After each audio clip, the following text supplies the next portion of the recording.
At Helping Hands, resilience has always been one of the goals that we have for our children. Our strategy to help them use the memories of the abuse that they endured at home as fuel to adapt, to become better, and find new hope for the future.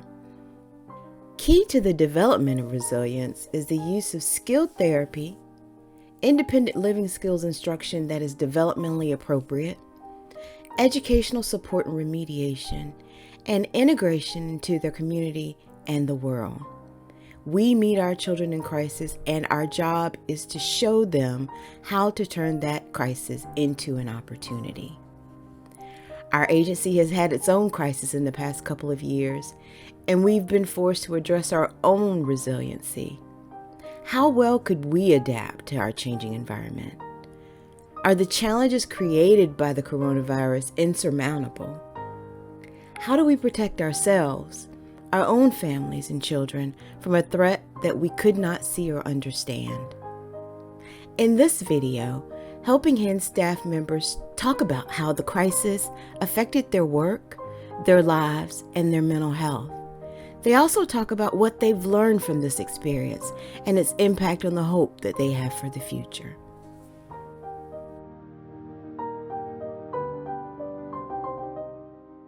My name is Carmen Landy. I am the Chief Executive Officer at Helping Hands.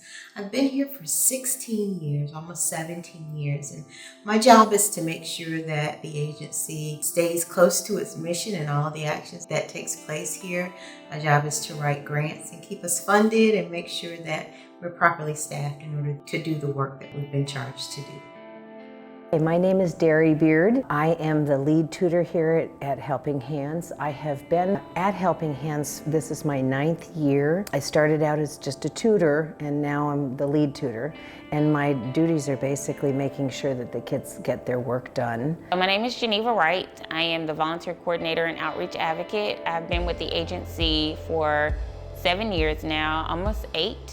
And my responsibilities here at the agency include volunteer coordinating, of course, so I coordinate volunteers. I also work on our fundraisers and then reaching out to the community and doing outreach. My name is Malcolm Smith. I've been on the Helping Hands Board of Directors for approximately 10 years, the last 4 of which I've been the president, chairing the board, and a lot of that involves convening the meetings and sort of facilitating the meetings and the agenda to get the work of Helping Hands done. My name is Rashika Bush. I am the clinical program manager here at Helping Hands.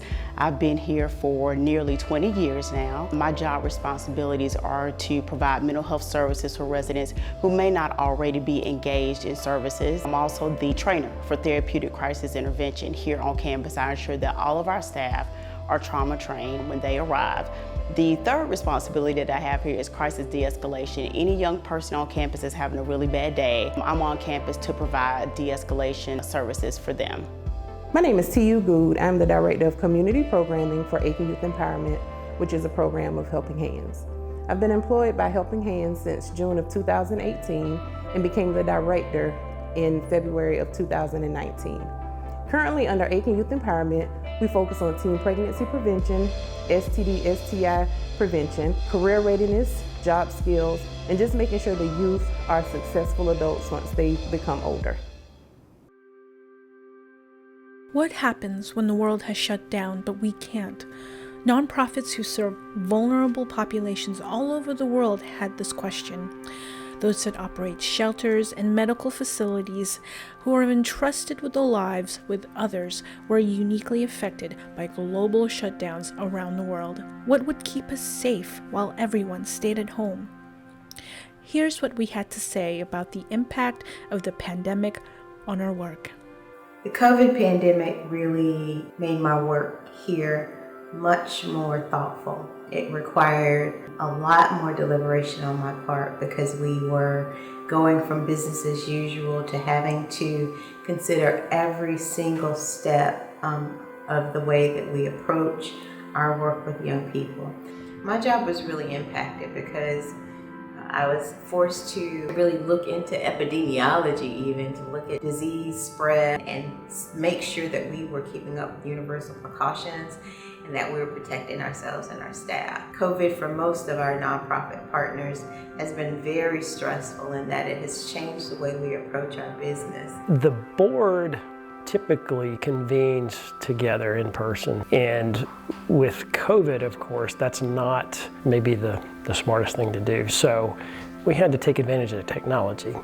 Meetings over the computer, it's a double-edged sword. You get people that can attend because they don't have to be here in person and we're not concerned about spreading the virus. And then on the other hand, there's something to be said about meeting in person and being able to have those personal interactions, engage somebody. And then again, the older you are, technology becomes more and more challenging as I age. But nonetheless, I think we were all able to master the computer. Because we are so deeply rooted within the school system, a lot of our programming came to an abrupt halt.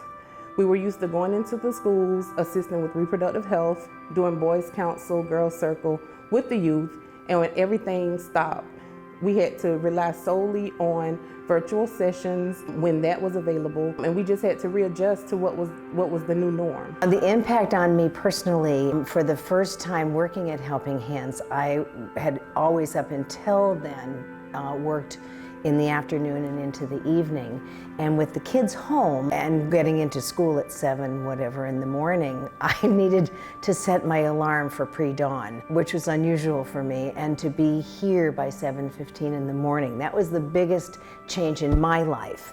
So the pandemic had very little impact on the way that I worked. I'm very fortunate as a mental health professional to have my clients here with me. However, we did have young people who already had providers who needed to stay connected. And so it became my responsibility to ensure that we had the technology and all the things that we needed to ensure that they could engage in telehealth services with their current providers, keep that contact going.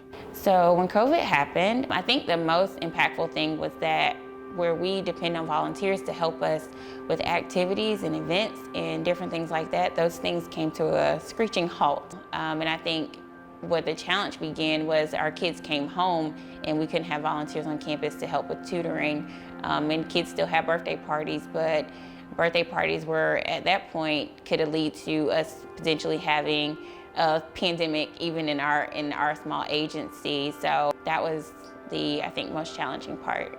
The emotional component of our job is hard to ignore.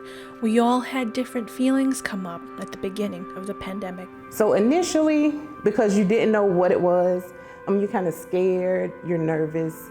But once it became a new norm, then you just got used to it. You know, wearing masks, making sure that your area and your space is sanitized, not having as many visitors. But once that became the new norm, then we just picked up.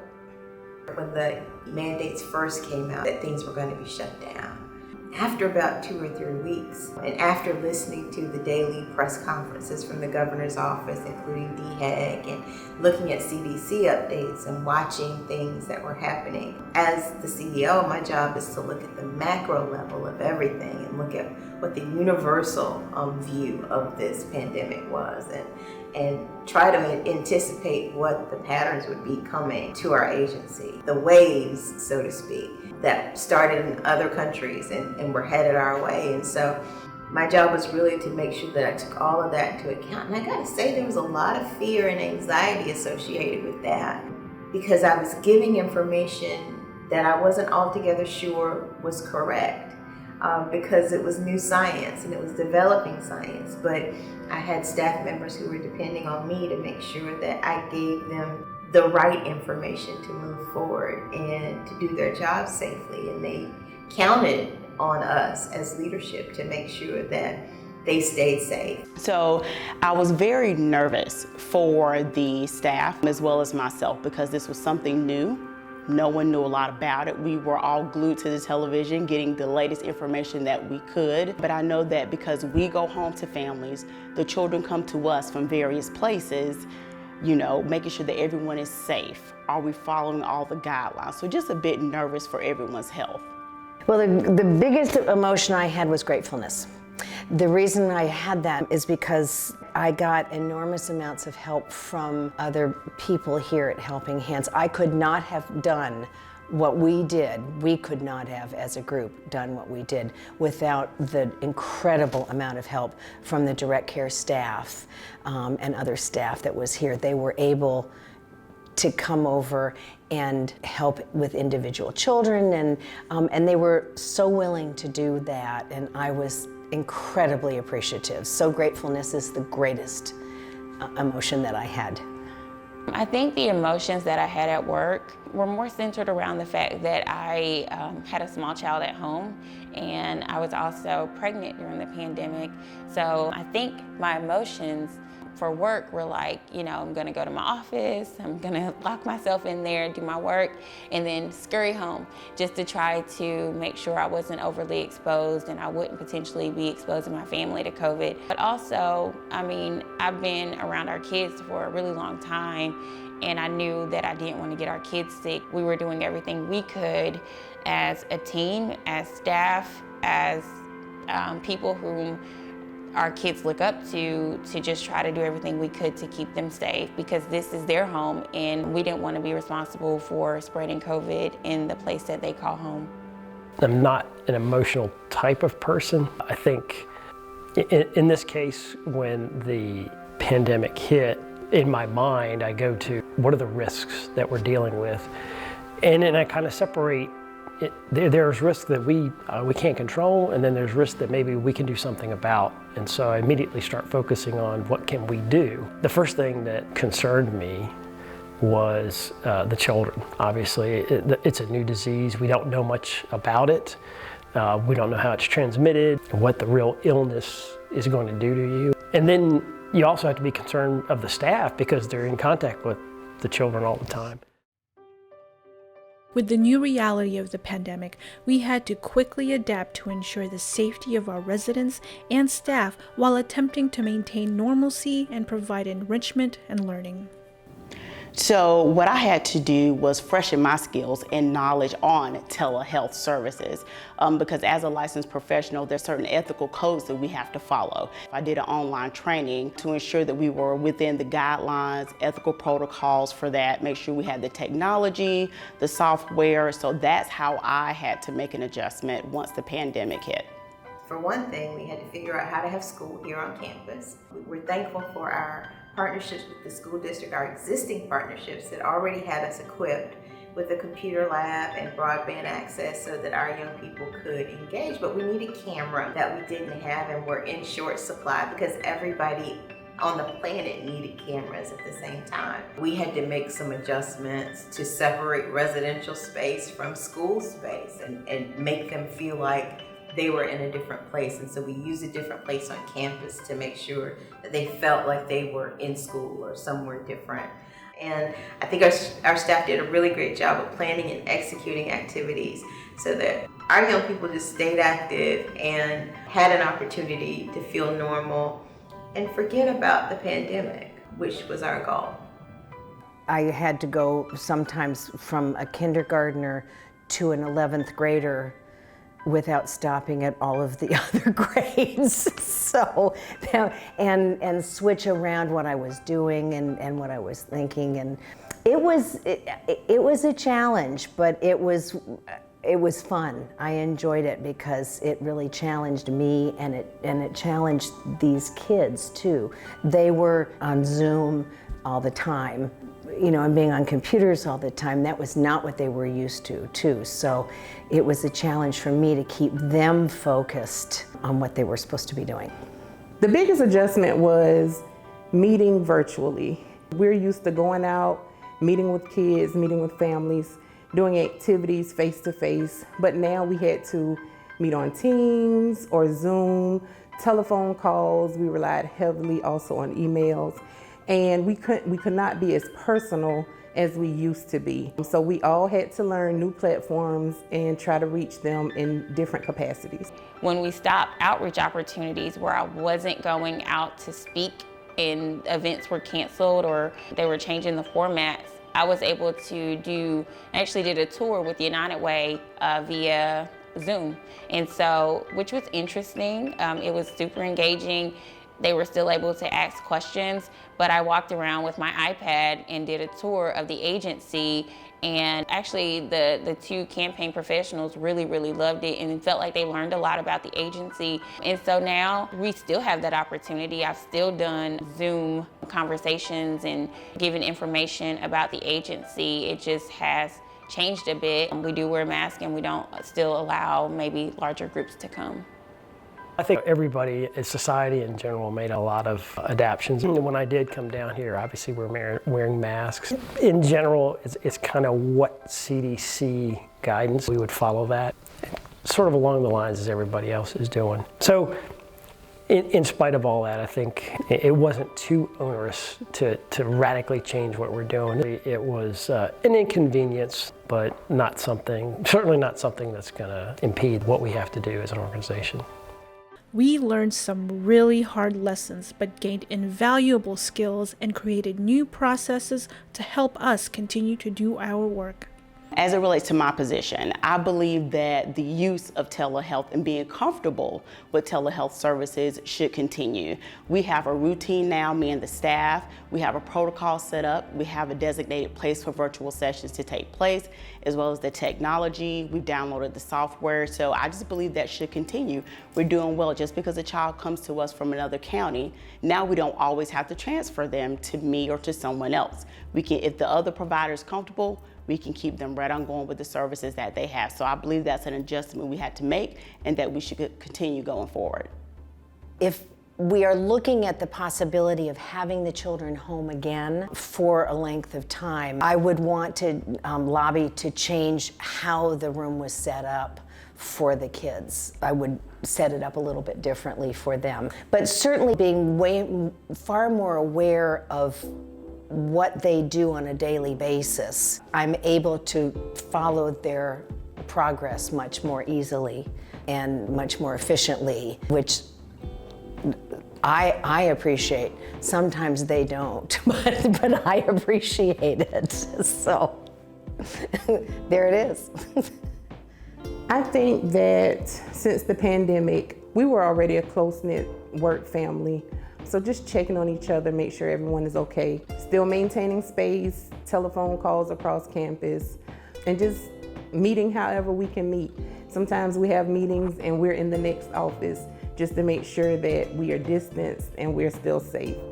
I think a change that has been made during the pandemic, I think all of our meetings were all in person, and I think, people would miss event planning meeting and we would be like, okay, well, we'll send out the minutes. Well, for whatever reason, we weren't just adding people on Skype or Zoom when we should have been. And so that being an option for people to be able to be involved and connect with people on a pretty consistent basis, I think has been amazing. Well, as far as the board is concerned, I like the fact that we do the Zoom meetings over the computer, and that allows people that maybe for whatever reason can't make a meeting in person, they can still participate over the computer. I mean, I think that's probably the biggest thing that the board will take away from this moving forward. Helping Hands will continue to provide services at the high level that we've always done it. I think that the changes we made during the pandemic won't change that. I think what it will change is our sensitivity towards the emotions that our staff members bring to work with them every day, but even more sensitivity towards our residents in the situational things that go on in the world every day. We spend a lot of time focusing on their trauma and grief related to their abuse, the reason that they're here. But a lot of times I don't think we spent enough time really focusing on environmental things. And during the pandemic, of course, Black Lives Matter was happening at the same time. And so there was so much going on in the world around us. They were on television, they were watching protests, and they were watching death tolls and all of the things that we were all watching as adults, but not really considering how they might impact the mental health and stability of the young people that we work with. And so I think a greater awareness of how the world from the outside really impacts the work that we do here at Helping Hands. I think that we were able to stave off what could have been a tremendous behavioral disruption because of all the anxiety that so many people were feeling in our buildings during those times. all of the differing political and social views that were happening, even the different levels of belief and understanding of the science that was developing during the time. And I think having those open discussions and acknowledging that our young people might be having difficulty processing that, and even that they might be worried about their own families at home, and the anxiety and worry that might come along with that, was an important acknowledgement for us. And I think something from an organizational level we had not considered as intently as we did during this season of pandemic. So I think that we will continue to consider what that looks like for us and how we can integrate those pieces of the world into our everyday programming. Well, here we are, wary but not defeated. Many of our fellow agencies across the state did not fare well during this period and have now closed their doors, but Helping Hands still stands. Well, I think the pandemic is still affecting everyone in little ways. It's like as simple as you can't occupy spaces. I'm in a sorority and we have a big sorority meeting and everybody is asked to be vaccinated to attend. And so it's affecting me in those ways. My daughter is still in virtual school. I know that that has been an option for kids, and I think there are schools trying to figure out what do you do with kids if they've been exposed or if there's an exposure at school or an outbreak at school. How do you continue to maintain learning and teaching? And so I still have a child at home who is learning virtually. I have an infant who's not in daycare. He's at home. Coronavirus is going to continue to impact me because it has really helped me to see even more how much every level of our staff is important. I've always felt that the direct care staff at Helping Hands was the engine that kept it all running. But this pandemic really has shown that to be true. It has shown us that we can't function without the people on the levels that are doing the direct work with the young people. And as the CEO, I'm important, but the work can't get done without them. To me, it's become a sort of part of our daily life. I think, as far as Helping Hands is concerned, I personally have been able to adjust pretty easily to what we have to do. Some things are a little more difficult, but okay, we can all deal with a little adversity until this is all over and we get back to normal. Me personally, I am just remaining as cautious as I was at the beginning here on campus. I've been vaccinated, but whether the child has been vaccinated or not, I keep my mask on at all times. For me, that's my way of keeping the youth here safe. So I just remain as cautious as I always have, washing my hands, sanitizing spaces and equipment when I'm done with the session as well as when we're done with telehealth. So I've kept all the precautions in place that I had from the very beginning, and that's to keep me and the residents safe. We are able to do some face-to-face sessions, not as many as we used to, but just making sure that we are reaching who we need to reach different ways. We're having a lot of team meetings still, a lot of Zoom meetings, but otherwise, everything is still okay. We have not fully recovered, but our staff and board have demonstrated the resiliency that we try to teach our youth. We were able to stand because of the care and attention of our supporters. We received countless shipments of cleaning supplies, board games for downtime, hygiene supplies, thermometers, and medicine, all things that were hard to get during the crisis. The impromptu pizza parties, cookie deliveries, and comfort baskets from local businesses, churches, and individuals has really helped us to make it through this time, both financially and emotionally. The coronavirus 19 pandemic has helped Helping Hands to find its own resiliency. It turns out we are tough enough to get through almost anything when we do it together.